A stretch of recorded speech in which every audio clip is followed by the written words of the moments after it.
Good afternoon. Welcome to Legal Talk with Tracy Sanders. This is by far the most important segment of this pilot series. Why? Because we're discussing police misconduct. Now, that term within itself is subject to different interpretations, but today we're going to focus on police brutality, the use of force, whether some may see it as crime, punishment of crime, or cruelty. So what I'd like for you to keep in mind as you listen today is that you come to this topic with your own background, your own experience, what you feel is right and wrong. But what anchors us all is the law. So today you're going to learn about police misconduct through the law. The law that we will focus on for the most part is constitutional law. We'll go over a lot of amendments, but know that each state has its own set of laws, which may be different.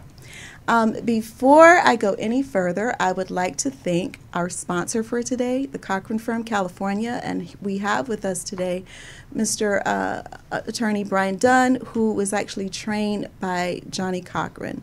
So I'm so happy that you're here today. It's wonderful to be here, Tracy. Thank you so much. Yes, and I'd like for everyone to know the Cochran Firm, and this is lifted from the website, is dedicated to furthering the values of Johnny Cochran. The Cochran Firm believes that attorneys do not just handle cases, but we also have a duty, and I say we because I am an attorney, but not practicing at the Cochran Firm, but I understand that as attorneys, we have a duty to give voice to the voiceless and restore justice to the wronged. We also have with us today another living legend, Police Commissioner Dale Bonner. Could you please tell us a little bit more about what you did before becoming a police commissioner and what you are doing now in that role? Sure. Well, first of all, thank you for the opportunity to be here this afternoon. And in my day job, I'm in the infrastructure business, so I build buildings and roads and bridges, or my firm is in that business. And before that, I had a number of tours of duty in state government. Most recently, had been the Secretary of Business, Transportation, and Housing. And throughout the years had different levels of experience with law enforcement, and that's what brought me back to this opportunity today. And I believe you were appointed by Mayor Garcetti. How long have you served in the role? It'll just coming on 6 months. It'll be 6 months on the 28th of February. Congratulations. Thank you. So now I would like to go around and I want you to get to know our two esteemed guests who will provide community perspectives. We have Ms. Melba Carter, who is an author and an educator. So she will provide community perspectives with respect to education. And then we also have Ms. Noelle Chaco, and she will provide perspectives with respect to meditation and emotional intelligence. So I'd like for us to get to know our last two guests, and then after that, we're going to do a very quick open exercise about patriotism.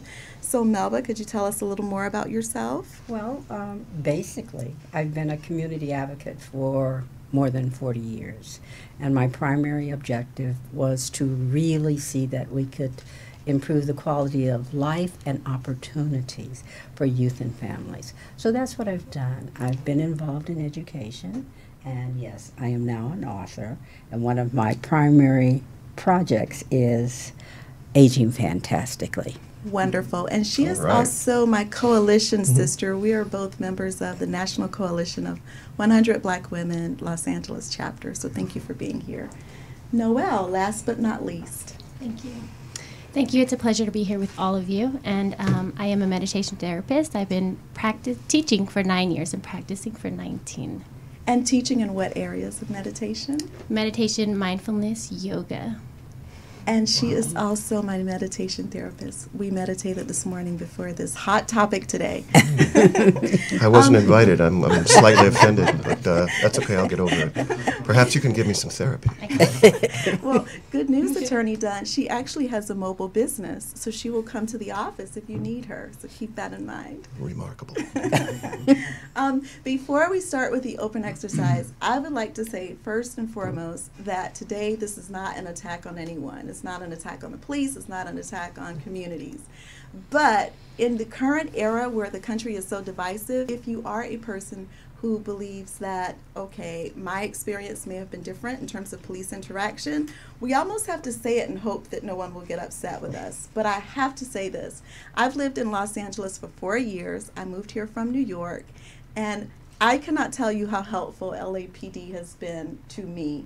Unfortunately, on my book tour last year, I had an instance where it was a bit of stalking, and the officers were absolutely great. And I occasionally attempt to jaywalk when I'm trying to get a burger. I've actually had an officer or two who actually spoken from the car, and they're like, "What are you doing?" And I stop. So I'd like to say we want to thank you, Los Angeles Police Department, for all that you've done, and we hope that today is a step in the right direction in terms of all of us working together to meet our common goal. Excellent.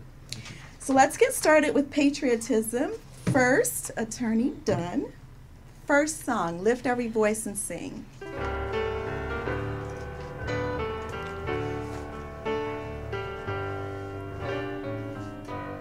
Lift every voice and sing till earth and heaven ring with the heart. What resonates when you hear Lift Every Voice and Sing? Well, that's the Black National Anthem. And it's all about the struggle. And it's all about keeping faith through difficult times. And it's also about spirituality. Yes. And I have to ask, because I am really impressed with the life of Johnny Cochran. I believe I've heard that he was very spiritual. And do you think that it helps in terms of our keeping hope alive? He was anchored in religion.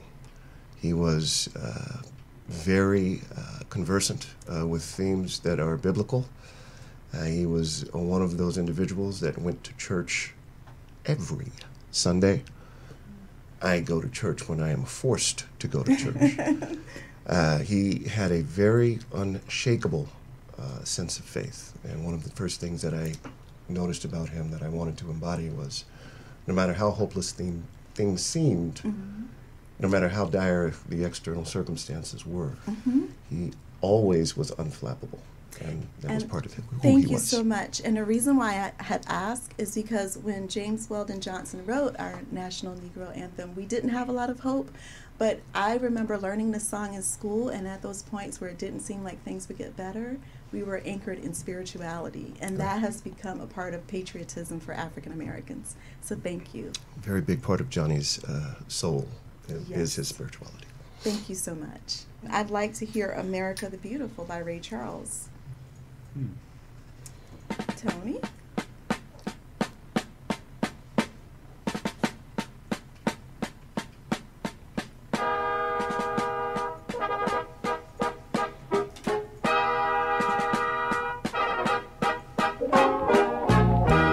Oh, beautiful, our heroes. Why couldn't you give me that one? I second it. Liberating strife.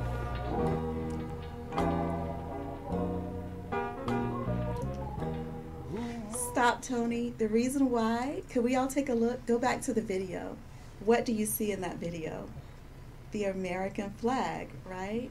And I thought of Police Commissioner Bonner in his role with the Los Angeles Police Commissioner's Office. You're representing the people. But what resonates when you hear that song? Well, what resonates with me really is the diversity of America. I grew up in a military family where I was pleased to reflect on this song because I was raised in a very patriotic household where my father would come in every day and ask us what we did for our country that day.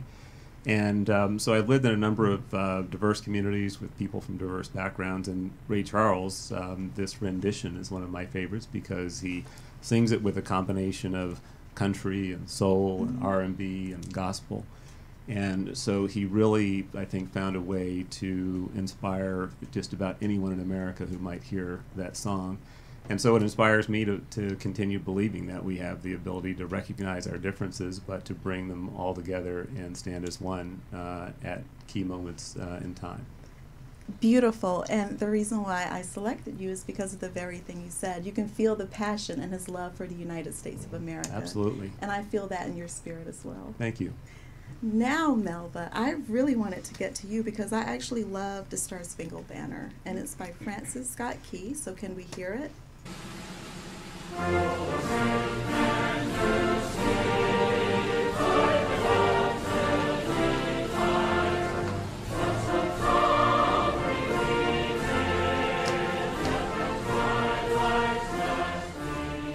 Melba, what resonates?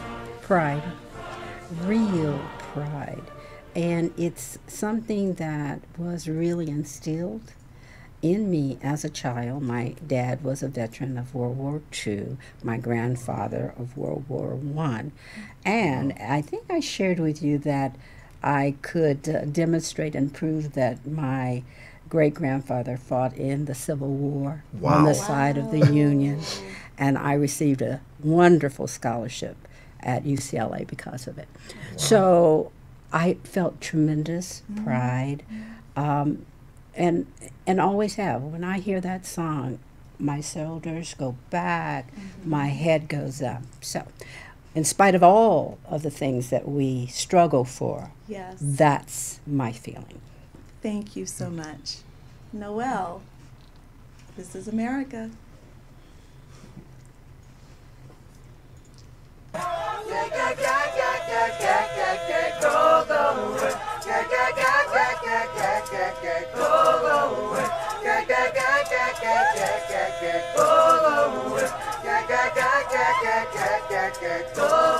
We just wanna party, just for you.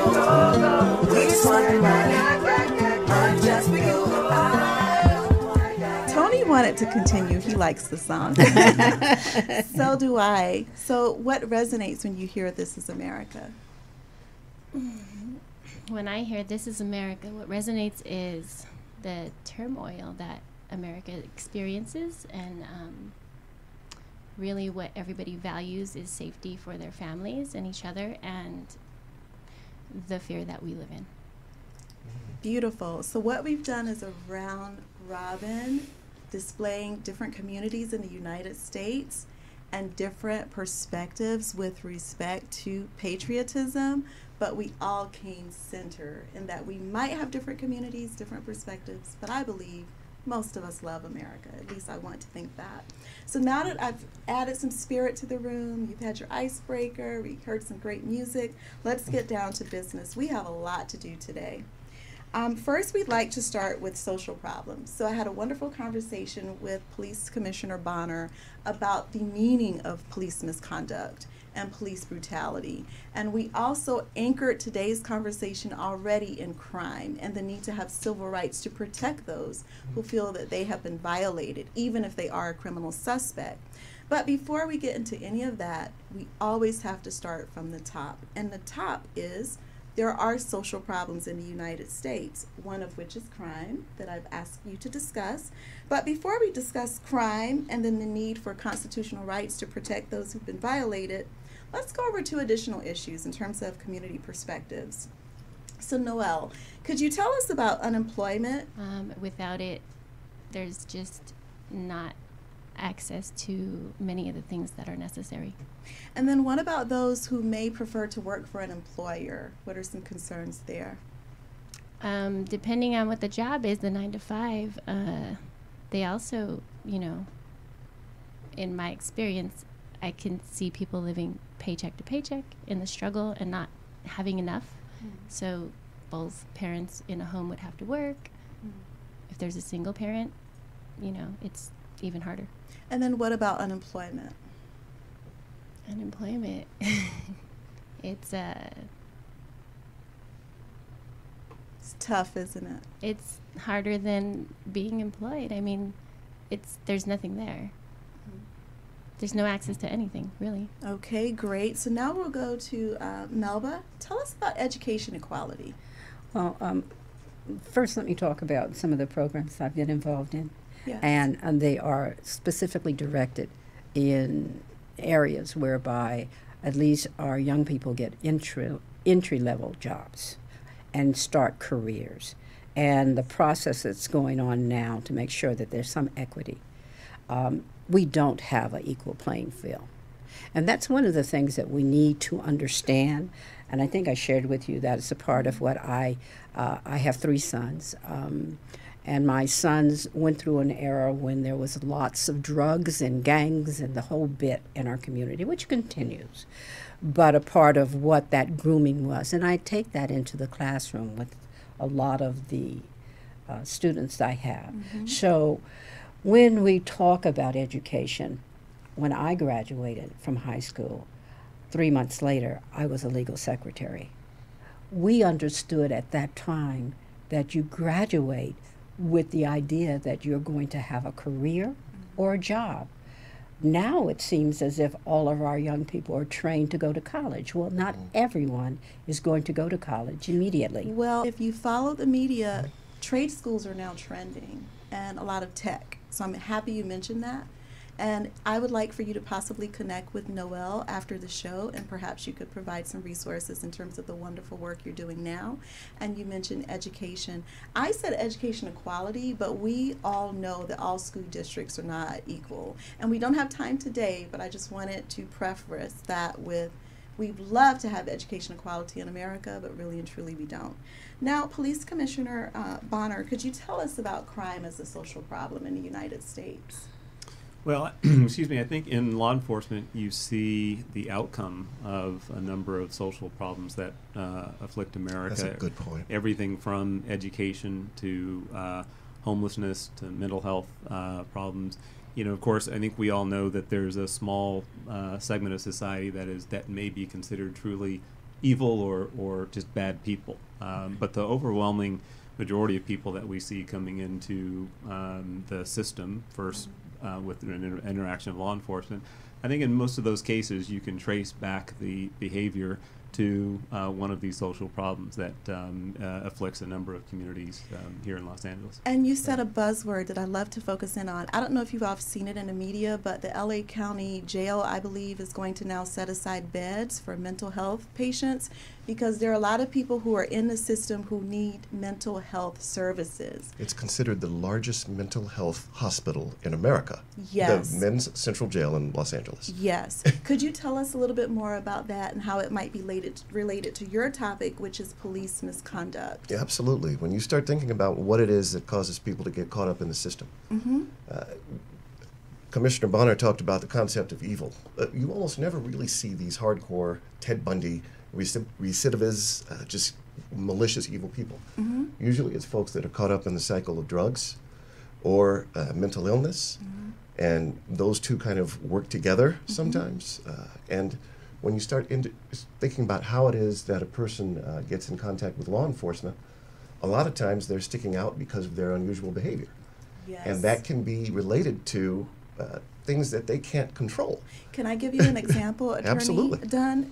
I went to the LA City Library on yesterday, and it was almost appalling. If you don't go there regularly, on the outside it's a beautiful building.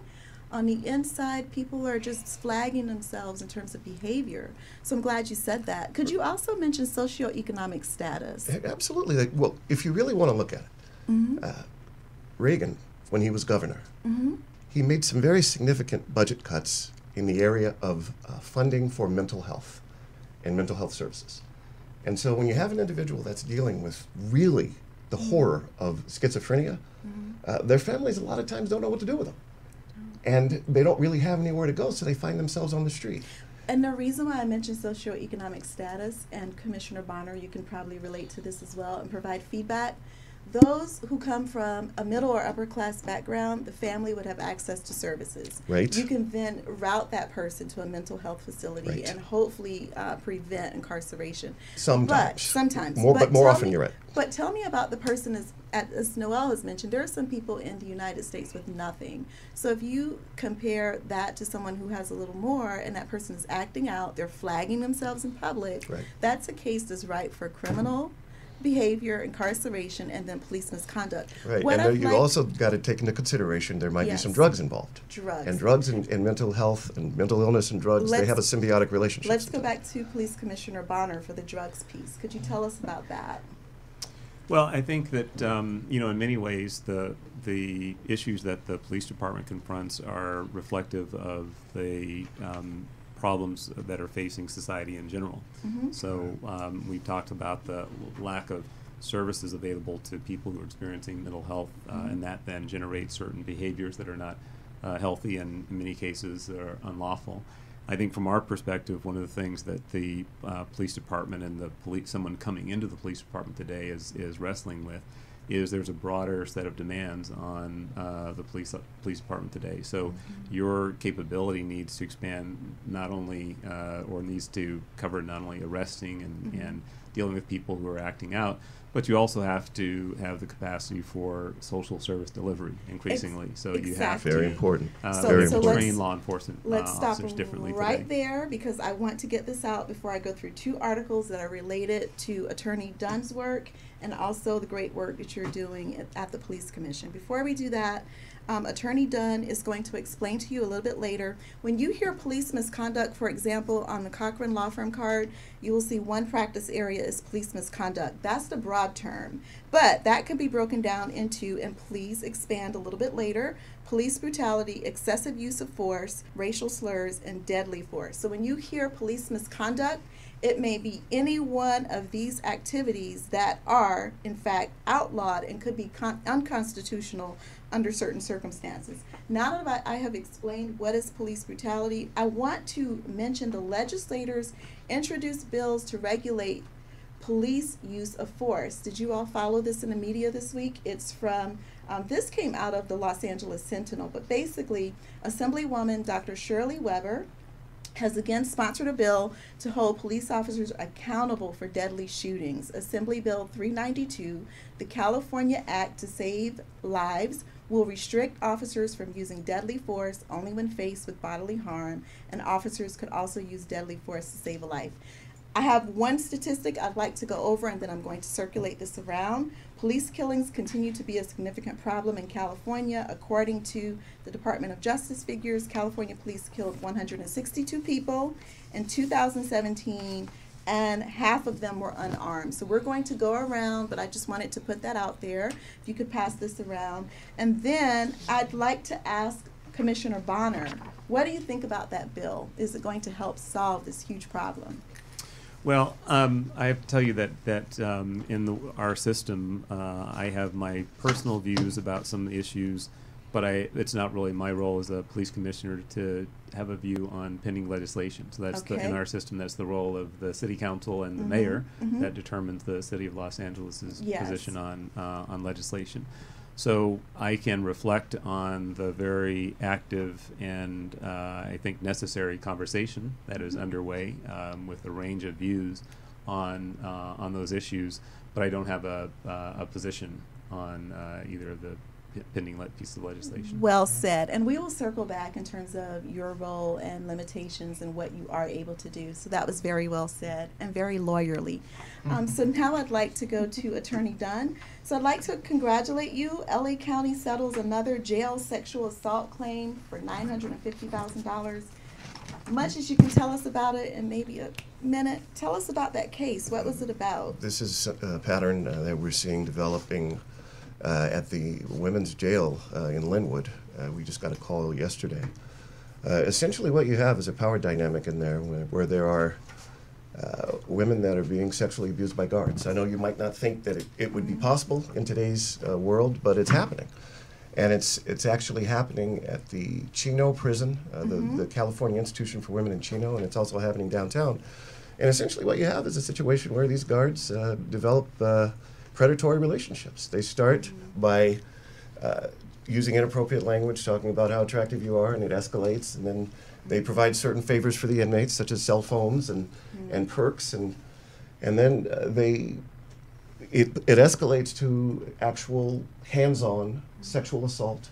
In many cases, you have oral sex being forced.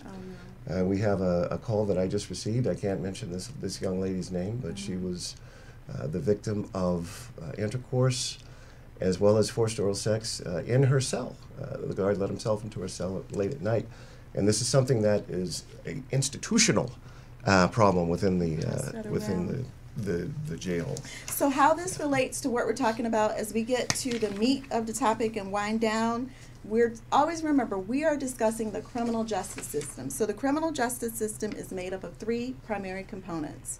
You have law enforcement, courts, and corrections. So when you hear about anything that's going on in the jail system, in prisons, Department of Corrections, that's within criminal justice, but that is the corrections component. and you still have the need for constitutional protection, even if a person is incarcerated. So thank you for going over that. So I'm going to ask you one more question, and then we're going to go back to Police Commissioner Bonner, and then we're going to go around. I would like for you to discuss the importance of people understanding Miranda rights. So I'll say this quickly. When I watch shows such as The First 48, and please don't sue me, I'm not saying anything bad about The First 48, but I find myself cringing, Attorney Dunn. You have people who are in custodial interrogation, and they are ratting out Junebug, Pookie, and whoever else may be in whatever neighborhood. I'd like to know from you, and we're not talking about that show in particular, but that show displays the horrors of people not knowing their rights You don't with have to say respect anything. to Miranda. And Tell us about that. A lot of people just don't understand that. You don't have to speak to the police. There's a rule that says you don't have to be a witness against yourself. It goes back from the colonial days where they would basically arrest you and force you to say something that you might not even know about. And that's the right to remain silent. You have the right to remain silent, and if you do say something, there should always be a lawyer there. I cannot tell you how many people are sitting in jails and prisons now simply because they opened their mouth. Wow. I had a case where I was representing an individual, and he was involved in actually he was involved in a homicide. And he was arrested by the police, and he said, I didn't have anything to do with starting this. I was defending myself, and I'm cringing. they just wanted to know if he was there. All they wanted to do is know if he was there. But sometimes when people talk, it can be perceived as an admission. So I wanted you to speak to that. And then we know it's the Fifth and Sixth Amendment. Could you tell us about the custodial? Sixth Amendment gives you a right to counsel, and the Fifth Amendment says that you do not, if you're in a situation where your freedom is restricted, Yes. where you're under arrest, either because they have placed you under arrest, or you're sitting in a car and you're not allowed to go anywhere because they have placed you in the car. And that is custodial interrogation? Yes, that means that you aren't free to leave under those circumstances. You do not have to say a word. And what about the right to an attorney? You also have a right to counsel, and everyone has a right to counsel. Okay. And that basically means that any time you are going to be in any kind of a criminal proceeding, you must be represented by an attorney. But what most people don't know is that the right to counsel also extends to any kind of contact or interview that an individual may have with law enforcement. Perfect. So let's stop If there. I could tell Thank every human you. in the world, I would say loud, please do not speak to the police if you are guilty of a crime, So because you it will only be used against you. So you appreciate me mentioning Miranda, because Absolutely. I cannot tell you how I'm screaming at the television. All right, We Police see these Commissioner police reports all Bonner, the time. It's just I would brutal. like for you to explain to us something that a lot of people also do not know. In addition to Miranda, there are different types of policing. So we have federal, state, county, and specialists. Can you tell us about the Los Angeles Police Department and the distinctions between the police department and the county sheriff's department? Sure. Well, the Sheriff's Department is responsible for policing in the unincorporated areas of Los Angeles. There are also, I think there's 88 cities in the county, and some of the cities also choose to contract with the Sheriff's Department to provide police services for the city. And then, of course, the Sheriff's Department also provides security at the county jail facility. Okay. So that's the primary role of the Sheriff's Department. At the Los Angeles Police Department, we're the municipal police agency for the city of Los Angeles. And so we provide all of the law enforcement services for the city, guarding city officials, public facilities owned by the city. Then you have the California Highway Patrol, which is they operate under what they call all roads and all codes, which means they have statewide jurisdiction. And for that's the same as CHIPS. Yes, that's right. And they have responsibility not only for enforcing the law on the state highway system, but also throughout the state of California. And then you have some specialized police agencies that would be like the board at the board of airports or LAWA. They have their own police department, as does the ports of LA and Long Beach. Okay. So I want to ask, With respect to Los Angeles Police Commissioners, I'm reading from the city charter. So under the city charter, the Board of Police Commissioners is the head of the police department. The board sets overall policy while the chief of police manages the daily operations of the department and implements the board's policies or policy direction and goals. So my question for you, are police commissioners able to recommend disciplinary action if there are complaints of police misconduct? Well, we don't really have a role in the disciplinary process. The charter reserves that role to the chief of police under, I believe it's section 1007 or thereabout of the city charter. So our role is really to set and administer policies and procedures. Now, of course, the police chief does answer to the commission, and so we're able to make our views known to the chief, and broadly speaking. But in regards to any individual case of discipline, that's all reserved to the chief of police. But you are serving as the voice of the people, so could you tell us how citizens could become involved? You have 2 community advocates here in the room with you. Do you have open meetings, and can public officials attend? Can citizens attend? Who can attend? Yeah, absolutely. I mean, I think first I would say that it's one of the challenging aspects of this role is, on the one hand, you're part of the department's management and leadership, and then at the same time expected to provide a perspective for the community and the public. So it's a dual role in that regard. And the commission meets every Tuesday morning at 9:30 at the police administration buildings, and roughly every other month they try to hold a meeting out somewhere in a different location in the city in the evening. And are those meetings open to the public? They're open to the public and often very well attended by the public as well. And there's a typical structure that we would expect with formal agenda that is made available in advance of the meetings, and there's an opportunity for public comment on each of the items on the agenda, and then a broader public comment period that is available for people. Do you ever have to fear for your personal safety at those meetings? I mean, I've heard that they can sometimes get out of hand, people throwing stuff. But you would have security, yes? No? Yeah, they do get a little rambunctious, I think. And there have been experiences, I think everyone probably saw the clip of Chief Beck. That's the one that I remember. But what about the whole, and we're not going to go into this one, Black Lives Matter, was that a police commission meeting, or that was separate where someone was arrested and there was protest? Yeah, there are a number of groups that regularly attend the meetings to make their views known, and I know there are different opinions as to whether they are broadly reflective of their organizations and the community perspective broadly. In many cases, there are those who avail themselves of the opportunity to have a camera and a microphone and a public process to convey a message. Very so diplomatically that's put. Welcome as well. That's good. Did you have anything else to add, Attorney Dunn? No, I just I wanted to hear some horror stories of some of those meetings that went the wrong way, but I probably shouldn't even. Not today. Police Commissioner Bonner is very diplomatic. We Well, like his you just style. said avail themselves of an opportunity in front of the microphone. And it's just you're a pro, brother. You are a straight up pro. So let's thank you for making it lighthearted and also very informative, and I'm glad that we both agree, do not talk, understand Miranda rights. But back to what you were mentioning about LA Police Department, could you tell us about standing operating procedures and if there is ongoing training with respect to the use of force? Well, yes, absolutely. There's training with regard to the use of force. I think it's important. I always remind people that, of course, police officers are human beings as well, and so there's human beings on both sides of the equation. And the significance of that is that you can never do enough training. That I mentioned earlier that some of the fundamental expectations of law enforcement has changed, but the kinds of people that you encounter in the community and the kinds of people who are even coming into the police department continues to change as well. As does the legal standards and the expectations on things like the use of force. So you may.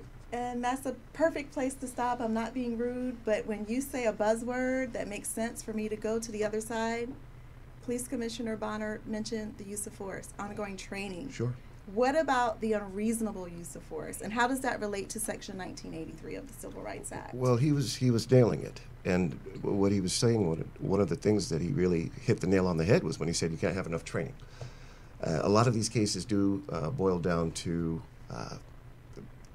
abrogation of accepted training protocols. In other words, that For example, dealing with the mentally ill.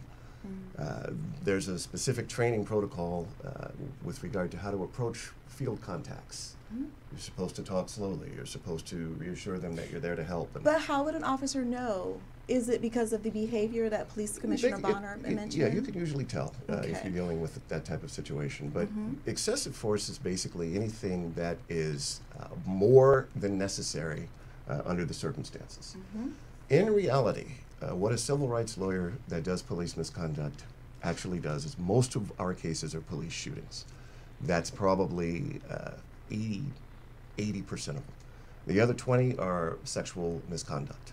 What about you said something about tasers? slurs or racial slurs. Racial We're not going to do anything about a racial slur. Okay. I'll just say file a complaint, but we're not going to turn that into a lawsuit. Okay, but what about a taser? It can be. We got a pretty big hit last year. Against LAPD. It was probably before your time, though. William Mears. You're supposed to tase for 5-second cycles. Okay. And this particular individual was tased for 32 seconds. And then he was tased again after that. He ended up developing a cardiac arrhythmia and died. But the taser cases are much more few and far between Okay, so than usually the it's a shooting gun. cases. Yeah. Shootings. Now, what about tying that to the Fourth Amendment, search and seizure, and then deadly force? They're all tied together. The Supreme Court in Tennessee versus Garner, 1986 or 7, I believe, a shooting is considered a seizure. Anytime the government seizes you, they can seize you by putting you in a police car. They can seize you by throwing you down. But the Supreme Court held that the use of deadly force is a form of a seizure, and if it is unreasonable, it violates the suspect's right under the Fourth Amendment to the United States Constitution. Perfect place to which stop protects as us against well. unreasonable seizure. Yes, which protects us against unreasonable seizures. So the reason why I'm wearing this robe, I had mentioned that I'm an attorney. I'm actually working marketing with the Cochran firm. I'm not practicing because I work in the media. But the reason why I'm wearing this robe is because during every segment we have a skit called May It Please the Court, and I go over a judicial opinion. The judicial opinion today is about a police shooting, and it's about exactly what you said in terms of unreasonable force and when it might violate constitutional rights. So we will go over that case a bit later. And then I'm going to come back to you, Police Commissioner Bonner, but I think at this point we should get some community perspectives. So I'd like to ask Noelle, do you think that police brutality is rampant in the United States? I'm reviewing the statistics again. According to the Department of Justice figures, California police killed 162 people in 2017, and half of them were unarmed. You should know that Southern California leads the free world in officer-involved shootings. Southern That's California. unfortunate. Anyway, just Okay. Can you repeat the question? Yes. Do you think that police brutality is rampant in the United States?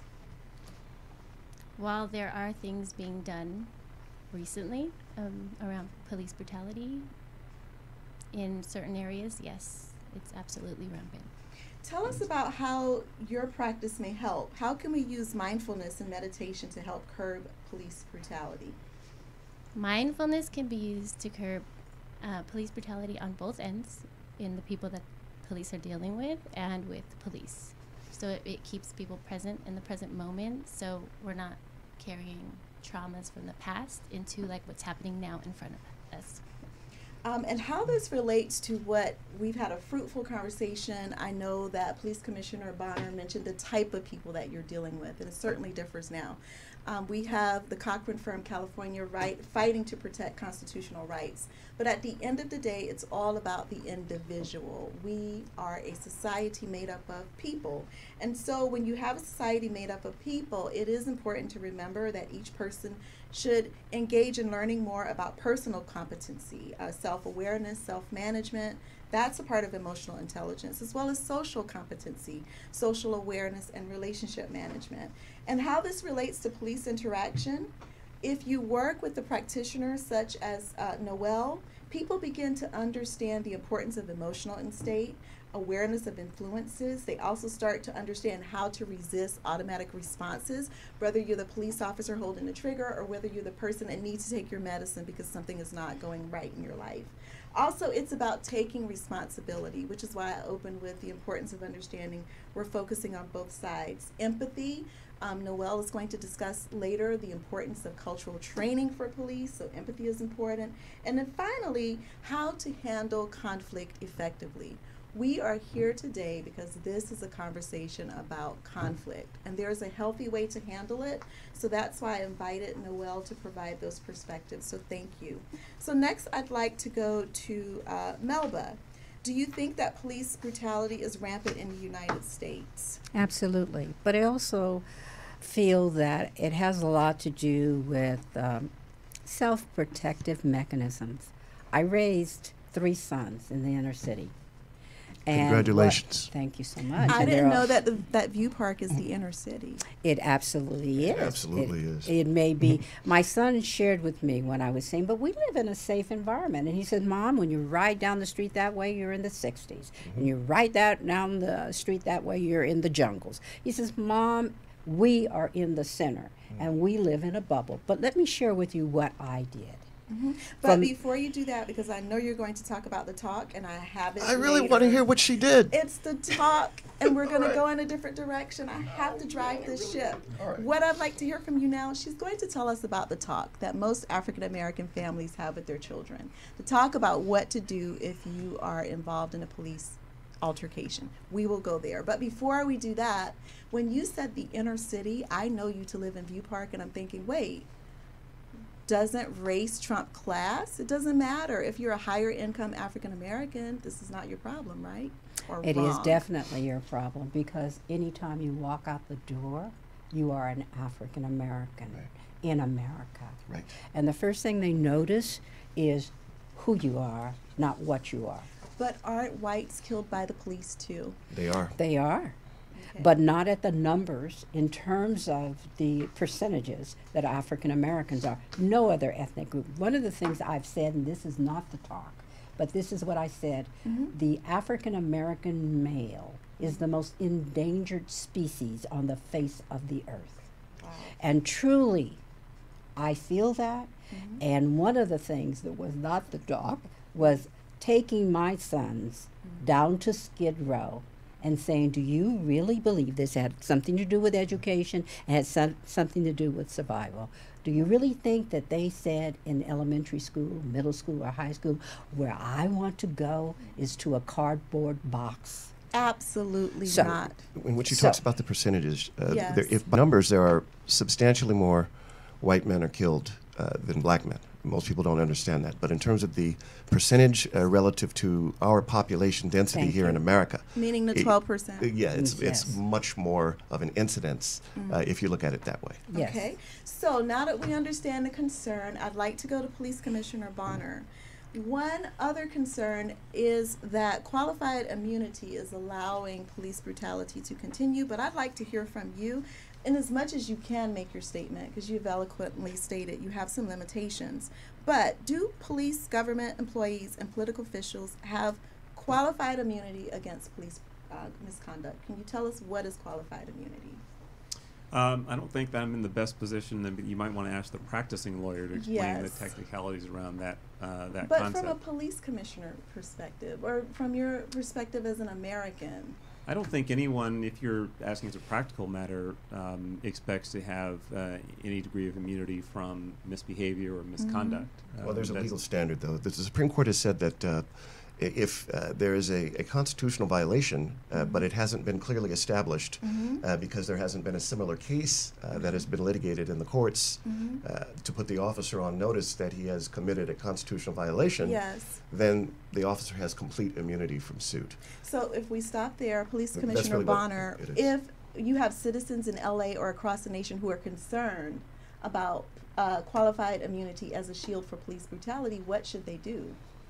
Well, I think they should talk to a lawyer, like the gentleman sitting across from me. But who's- what about who- from a grassroots level? Because a lot of people, you would not believe it, we are lawyers and we see each other every day. There are some people who have no clue. From a grassroots level, should they contact your office? Should they join some group or protest, or what should they do? Yeah, from that perspective, I think first it's a difficult for some to accept, but I think everyone has some obligation to be self-informed on Yes. some issues. And particularly, you have the traditional methods of contacting a lawyer or political Yes. representatives. You can also there's a number of community advisory committees that are established, one in each Where of the 21. would LA residents find those resources? Well, you can go to lapdonline.org and you'll find a link to each of the community advisory programs, one in each of the 21 divisions Okay. throughout the city. And that's a body that is co-chaired by both a member of the community and a police officer as well. So there's lots of different points to access the system that range from Okay. bringing it to the attention of that context to filing a formal complaint with the department. So, as we wrap up Community Perspectives, I'd like to ask Melba Carter, the talk. Well, the talk. And we have 5 minutes. Oh, my goodness. Well, I know I don't have all 5, but I will take what I have. The talk for me was with my sons, how they would survive an interaction with a police officer. What I wanted to do was, can I say a bad word, beat their ass? Oh. It's a great point you're making, though. That Thank is a you. very important point. Good, yeah.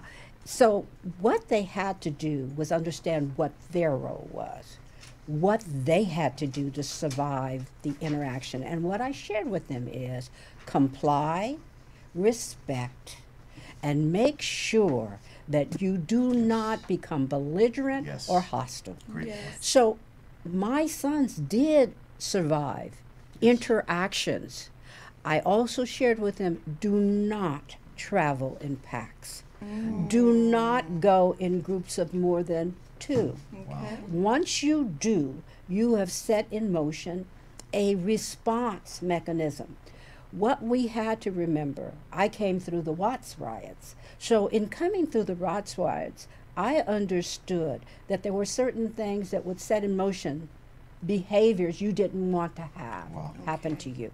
So I shared with them, you don't go in these packs because they're going to see an aggressive group. Even though you're not, that's Right. what they're going to see. Thank you so much for that. And I'd like to go back to Police Commissioner Bonner. And you're making great points, but we only have 50 minutes. There's no problem. Not unless you all want to donate $50,000 and I could go for 3 more seasons. No, thank you. But until then, we have to wrap up today, right? So in terms of wrapping up, let's do a criminal justice wrap up. I'd like to ask Police Commissioner Bonner, one possible solution very quickly is community policing. Community policing appears to be working well in some instances. Could you briefly speak on community policing in Los Angeles?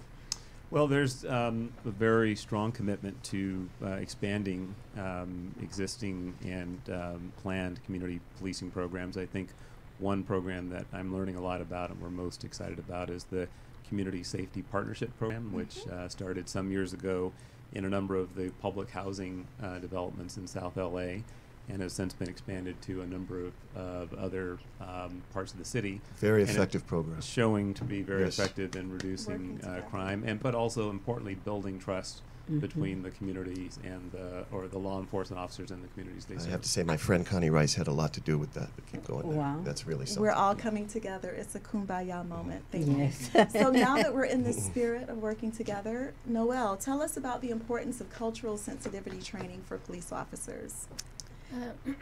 Cultural sensitivity would give police officers relatedness, a sense of relatedness to who they're dealing with and different perspectives where other people are coming from. And Noelle and I also spoke about the importance of connectedness, becoming involved in your community, creating neighborhood watches, as well as when you're away from home, maybe you'll have a neighbor that will house sit, and also devices, using technology such as apps or alarm systems to deter crime. So thank you so much. So we're going to wrap up now with May It Please the Court, but before we do that, last solution has to come from the practicing lawyer at the table. Could you tell us about the importance of diversity of thought, not skin color, but diversity of thought in the legal profession, including on the bench? It's actually incredibly important. And when I started practicing in the early 90s, all you had in terms of judges were just white men. And they seemed to have Irish names all the time, and they all kind of had the same way of talking to litigants and way of talking to just their approach to the problem. And I think that now we're seeing so many more female judges. And another thing that I really am digging is gay judges. We actually have gay judges now, and they look at the perspective totally differently. Because in a way, that's like a minority. They've experienced the same type of internalization of. Does that tie back to the empathy and sensitivity that we've briefly discussed today? Yeah, It I think makes a it's got to difference. come from the bench. So I think that all of these things, we are moving in the right direction. Okay. And thank your last president for that, by the way. Okay, I'm being safe today. No response, I'll smile. So you all have done a wonderful job. I know Tony would agree with me because he didn't know if he'd have to replace lamps and such in the studio. All of the equipment is safe. We didn't tear up anything. We had an intelligent conversation. Wish we could do more, but perhaps next season.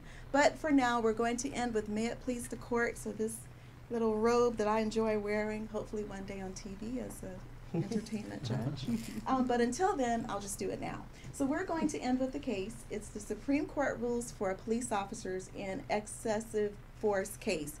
What's interesting about this case is it is from one of the whitest states in America that I enjoyed living in briefly while I taught at a law school.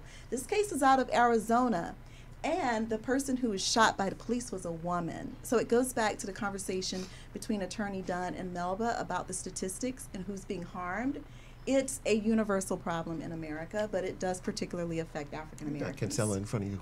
Oh, what? Kinsella, is that the one? I believe so. So listen, here it is. The Supreme Court on Monday ruled, and this was April 2nd, 2018. The Supreme Court on Monday ruled for an Arizona police officer who shot a woman outside of her home in Tucson. The court's decision was unsigned and issued without full briefing and oral argument, an indication that the majority found the case to be easy to settle, that is. And the case started in 2010 when 3 police officers responded to a 911 call reporting that a woman had been seen acting erratically by hacking at a tree. They saw Sharon Chadwick standing in the driveway of a house, a second woman, Amy Hughes, and then the police were called. She was shot. Officer Andrew Casella opened fire, shooting Ms. Hughes 4 times. Now, she survived. She was screaming and bleeding, and she survived. And she asked the officers, "Why did you shoot me?" So she sued the officers for using excessive force. The United States Court of Appeals for the Ninth Circuit in San Francisco allowed the case to proceed, and the Supreme Court held in favor of the police officers. Officer Casella was entitled to qualified immunity, a doctrine that shields officials from suits over violation of constitutional rights that were not clearly established. I'd like to ask, do you agree with the court in this case, Attorney Dunn? Believe it or not, yes, and I'll tell you why. They ruled that qualified immunity existed because the law wasn't clearly established. They didn't say that it was a clean shooting.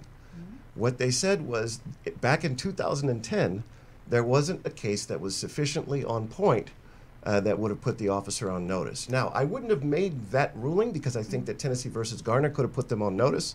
But if you understand why that horrible result happened, you have to understand that it's not that they said that it was a clean shooting. They said that the shooting presented a lot of problems to them, but the qualified immunity doctrine was only because prior to 2010, there hadn't been a case that was sufficient to put the officer on notice. And you mentioned bad decision, and I must, before I go on to Police Commissioner Bonner, Justice Sonia Sotomayor gave a very strong dissent. Yes, she she did was not pissed. agree with the decision She was either. very angry, yes. So, Police Commissioner Bonner, agree, disagree with the decision of the court at that time? Well, I think you may or may not be surprised to hear that I think it's impossible for someone in my position to have a view because each of these cases really stands on the facts of the case.